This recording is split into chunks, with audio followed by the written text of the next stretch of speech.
the new game I've been working on, which is called The Invisible College, has now got a publisher.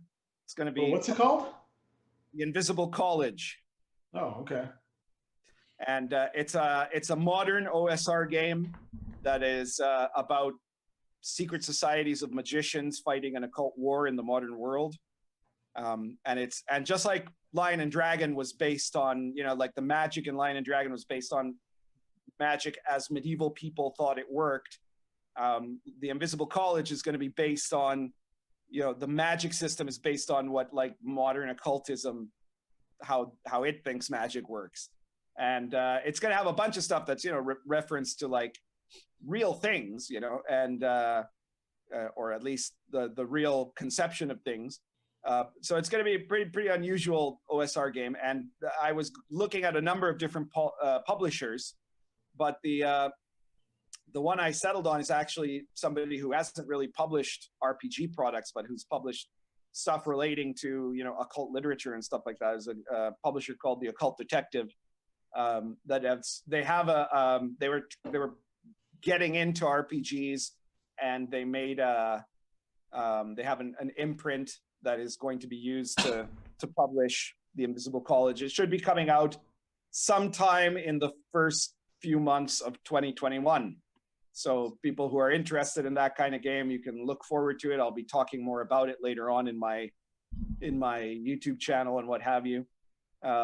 It's I've finished writing it, the first draft anyways, and it's in a Word file, it's over 300 pages, so it's going to be a big game. Ooh. And it's not going to be like any other. I mean, like you could say, well, there's going to be some similarities to stuff like I don't know, Unknown Armies, Call of Cthulhu, Mage the Ascension.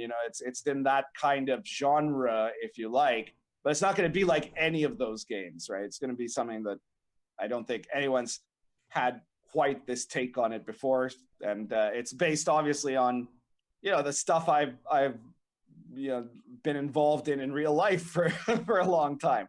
So there better be a character. Are you going to use like the an NPC or a character class based on me? Well, the in the game, there's not. It's going to be set up so it's not. You don't exactly have a class, because that was one of the things I had to work on in terms of how to adapt the OSR setup. So you're going to make a character. You're going to roll for your background, which is both like your social class, early education, and mundane career. And then you get recruited into this secret society of magicians called the Invisible College, which is, of course, a real term. Those of you who know a bit about the history of occultism, the Invisible College was a 17th century esoteric movement that was like just after the Rosicrucians and predated the Freemasons.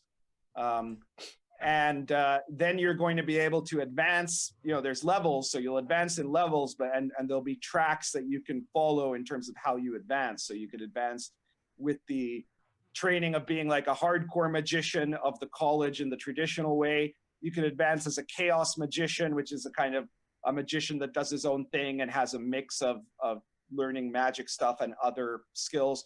Or you can be like a non-magician, like one of their combat agents who will advance mostly in, skills and combat abilities. So that's kind of the way that the system is going to be set up. Are you going to use like tarot or I Ching or anything like that for your... Well, those are going to be things that are going to be part of the magic system. The way I set up the magic system is that characters will be able to learn... There's three broad categories of magic. One is practices, which are kind of like the basic mini rituals or techniques that are used for magic. Then there's theory, which are the different like systems of magic, which include stuff like tarot, the Kabbalah, the I Ching, astrology, runes, Goetia, the magic of Abramelin, all of that sort of stuff. And then there's like techniques, which are like special kind of trainings that are not exactly magic, but that are connected to it, which includes things like past life regression and mesmerism and weird yoga techniques and stuff like that you can use to enhance your character. Cool. So I'm curious, how much of it would you say is like pure system, and how much of it would be like advice for running this kind of game? I'm just curious. Well, because it's such a kind of new take on an OSR game, it's going to be about 50-50, you could say. Like, there's going to be a lot of system stuff because of, the magic system. The core system is going to be very similar to the core of Star Adventurer and Lion and Dragon, right? It's going to be that kind of way of, running characters. The basic combat is going to be similar, all of that. But there's going to be there's going to be a very sizable section on how to do the magic. And but then there's also going to be a very sizable section of describing the world, the different occult organizations that are in this secret war. There's going to be a section on like national intelligence services that have their own like occult studies bureaus and things like that, which are not necessarily the bad guys, but are but have, they're a little bit hapless and they're involved in the war, but mostly trying to protect their own national interests.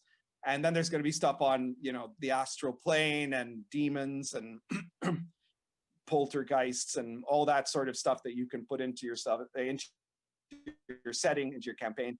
And a lot of advice on how to run the game, and then a bunch of adventure seeds and things like that that can give you an idea of the kind of adventures you can run. Sounds like the full package. Yeah. In the comments, we've got somebody saying here, I didn't catch. Judd Goswick says I didn't catch the publisher. It's the Occult Detective is going to be the publisher. They've got a special imprint, which I think is like Bordermen Games or something like that, which is going to be the actual publisher for their RPG stuff. That I guess mine is probably going to be the first one. I think, unless I think they're working on something else. It might come out before me or after me, but I don't know.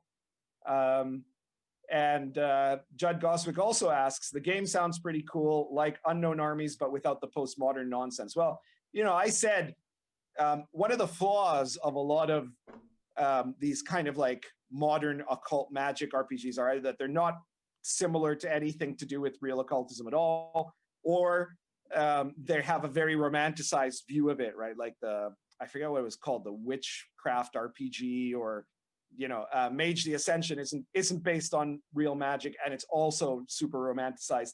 And in this, it's going to follow. I did a series of blog entries many years ago about real magic in RPGs, and one of the first things I said there is 90% of occultism is crap, right? And that's going to be one of the fundamental premises of the game, which is also kind of the fundamental premise in Unknown Armies. And so there's a point there, right? Like Unknown Armies is not really based on real occultism, but in a way it was until now, the most realistic occult game ever made, because it suggested that the vast majority of